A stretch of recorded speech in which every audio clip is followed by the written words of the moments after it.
Hi guys, welcome back. Eric's UK here with a video response to a post by Tetsubo a couple of days ago entitled Fantasy versus Science Fiction.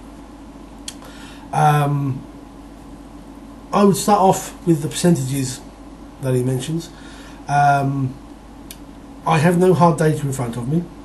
I can only go with my experiences over the last 20 odd years as a role player, my knowledge of what's out there games wise and so forth.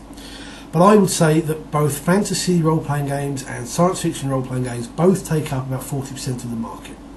I would say that 10% then you've got your horror games like Call of Cthulhu, and then 10% that everything else gets thrown into your superhero genre or your comedy genre or what have you.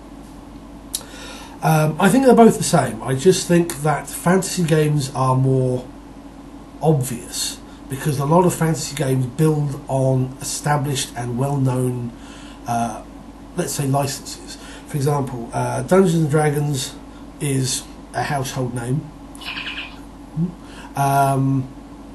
You've got known amongst role players stuff. RuneQuest has got a history to it. Rolemaster has a gaming history to it. But then you've also got games for A Song of Ice and Fire, Game of Thrones. There was a Wheel of Time game. What was I going to say?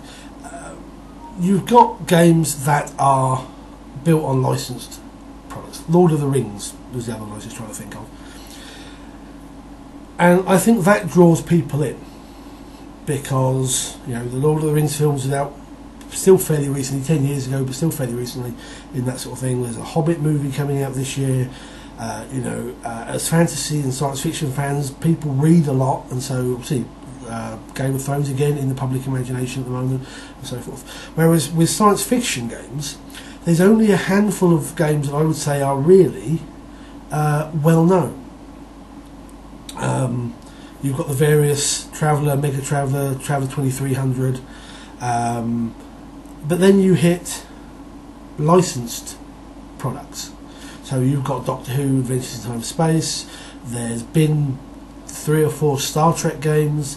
There's been Star Wars games, a new one upcoming, and so forth. There aren't an awful lot. Stargate is another one that had for a time an RPG, but there aren't an awful lot of them, and they don't tend to last, I find, for some reason. I can't tell you why, but you do have these. But then once you get away from the licensed product, you're looking at generic, or rather original systems and original settings.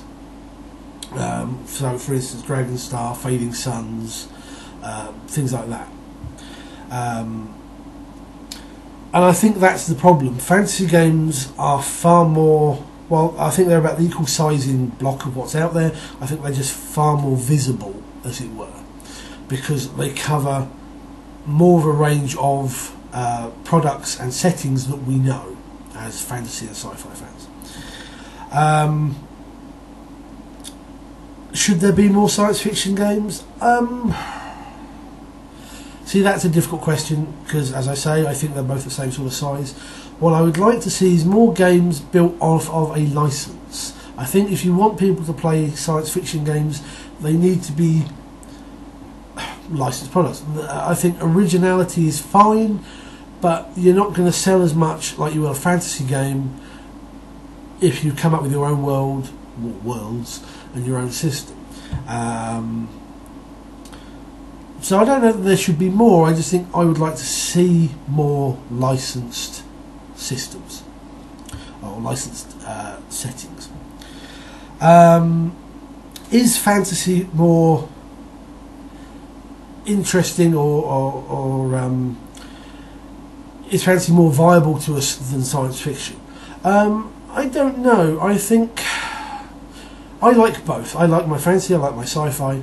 I like my I like my fantasy, my D&D, my what have you, because I like the heroic content of it. I like being the warrior or the wizard. I like battling monsters, rescuing the princess, exploring dungeons.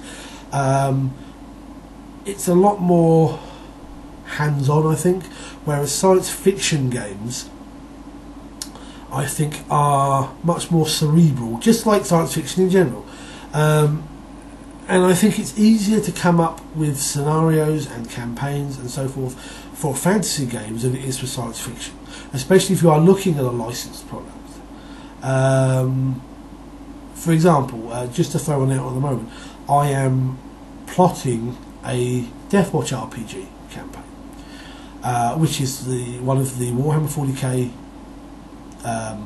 RPGs from Fantasy Flight, that involves the players as Space Marines, part of the Deathwatch even, whose job it is to basically go in there and be the genetically engineered super soldiers who are sent in, kind of like the SAS or the SEALs.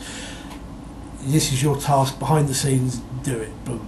And the problem with that is it's very much a military campaign.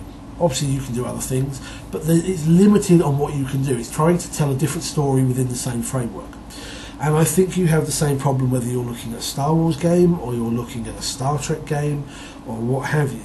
Whereas with fantasy, you can do so much more with it. And I think that's why fantasy, again, comes out as a much more viable gaming option. But anyway, I've waffled on long enough. That's my thoughts on the topic. Thank you for watching and take care.